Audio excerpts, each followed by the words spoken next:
Olá, meu nome é Ângela Lianati e você está no meu canal Ao Sol no Quintal. Seja muito bem-vindo.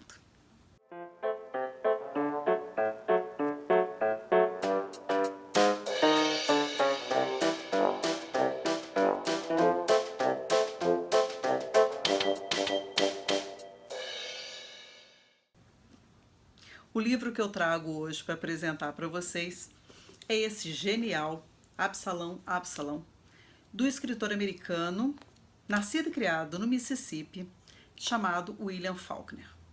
William Faulkner nasceu em 1897 e faleceu em 1962.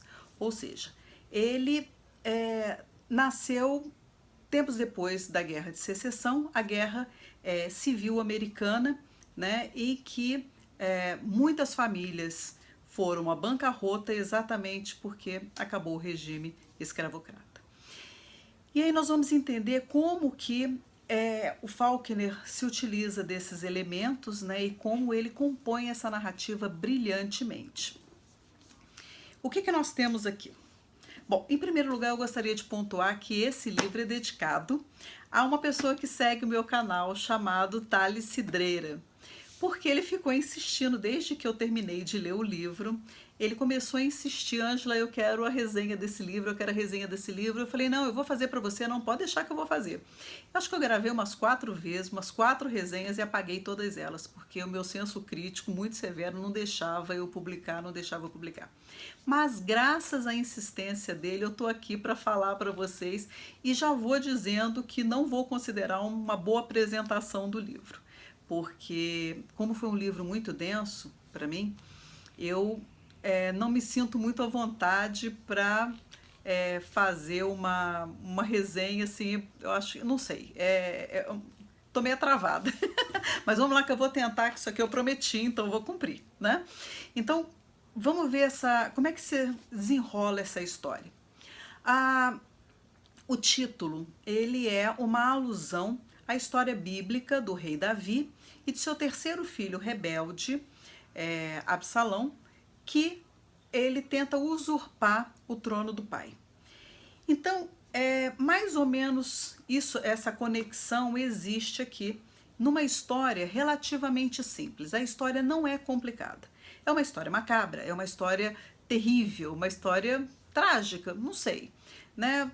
Não é uma tragédia, né? Na verdade, é uma história muito real, que deve ter acontecido muitas e muitas vezes ali nesse pano de fundo que se desenrola essa narrativa, né?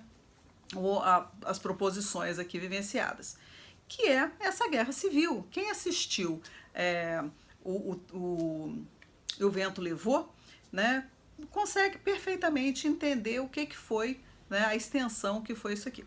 Bom, mas o que ele faz? São 4 personagens que vão contar a ascensão e queda do império do coronel Thomas Sutpen. E o que me parece é que nenhum desses personagens sabe exatamente o que aconteceu. As pessoas não sabem, na verdade, né? Elas não conseguem relacionar. Quem vai conseguir montar esse quebra-cabeça todo é o leitor. E isso você tem que ficar muito atento, porque o livro ele requer muito, né? Como são narrativas, né, que elas se complementam e às vezes elas se contradizem, você precisa ficar muito atento para poder ligar esses fatos.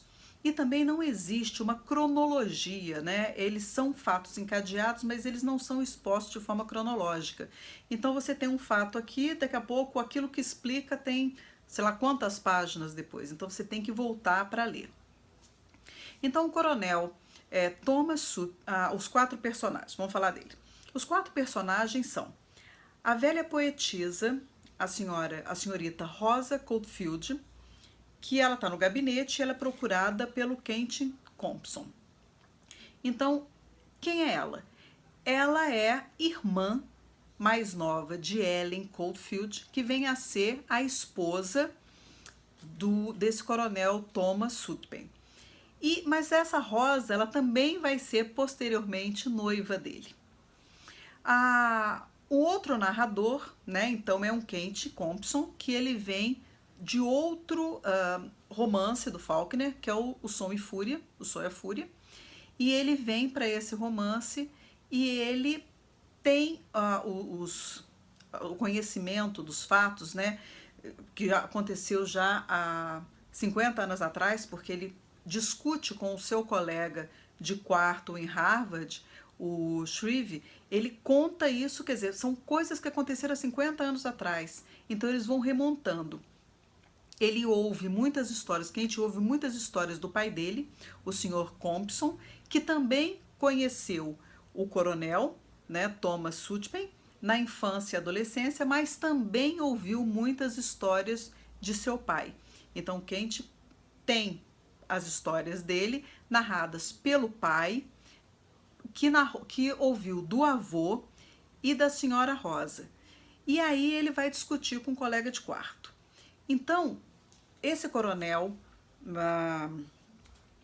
o Thomas Sutpen, ele se apropria de terras indígenas, ele expulsa os índios, ele chega ali com uma legião de escravos selvagens que andavam nus, não falavam inglês, e um arquiteto francês, e ele cria a vila Sutpen. Ali, num condado, que agora eu não me lembro o nome, que é um lugar imaginário, mas que é um lugar que é muito recorrente nas histórias do Faulkner, ele chega a ser o maior plantador de algodão que existe, né? Então, ele se casa com Ellen Confield e Ellen lhe dá 2 filhos, Judith e Henry. Henry, ele vai para a Universidade de Mississippi e ele tem um colega, né, que é o Charles Bond. Charles Bond vai ser noivo de Judith, mas Henry mata esse seu colega. Em que circunstâncias se dá esse assassinato? Então, é uma trama, né, que você precisa estar atento.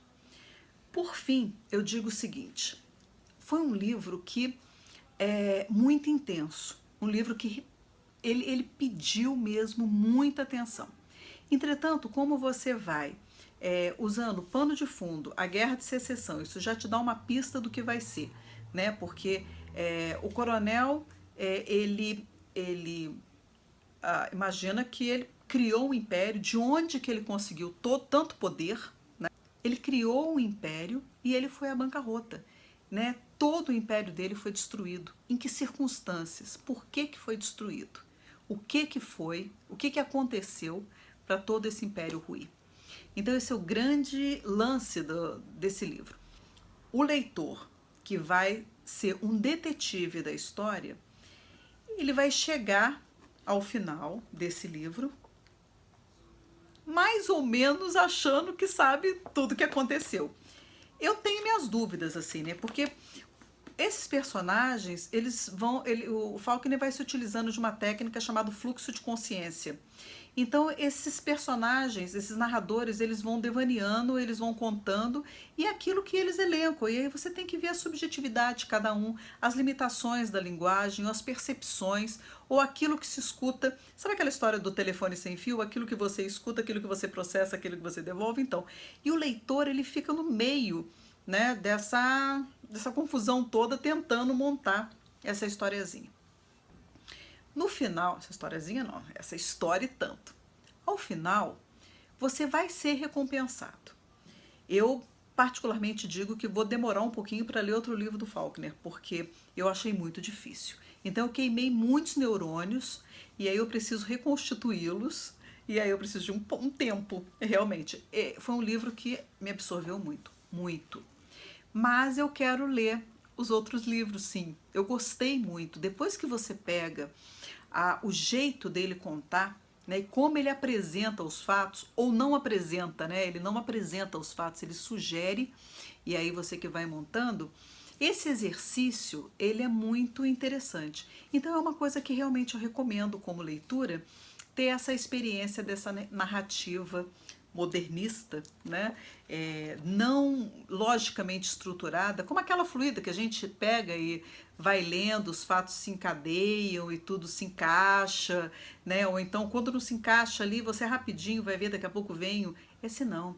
Essa demora muito para você juntar as peças, então você tem que ter atenção para você ir retendo.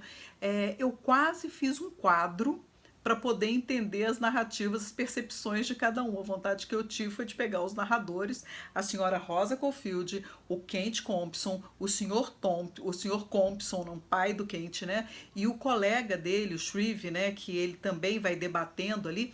Pegar esses 4 narradores e tentar entender, né, o que eles contam, onde que eles contradizem e montar realmente um quadro.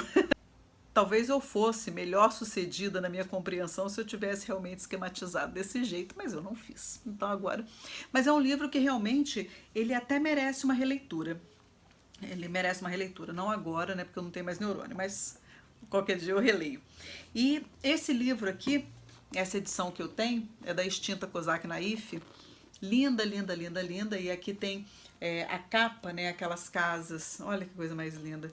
É um livro, além muito bonito. E ele traz a foto mais emblemática de Faulkner, que é essa aqui, né?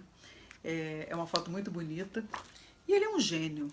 Esse cara, como escritor, aqui é um gênio. Mas requer mesmo. Agora, não sei se é a obra mais importante ou mais emblemática, ou mais. Não sei, foi a única que eu li. Mas, então por hoje é só. Eu espero que não tenha ficado muito confusa. Thales Cidreira saiu. Não vou considerar uma boa apresentação, absolutamente, mas é de coração que eu fiz para você. E assim, para honrar o compromisso de que eu ia fazer isso e fiz. Então, olha só, gente, muito obrigada. Eu espero vocês na próxima. E comenta comigo se você já leu alguma coisa, já leu essa obra, já leu Faulkner e o que você achou. Tá bom? Muito obrigada, tchau, até a próxima.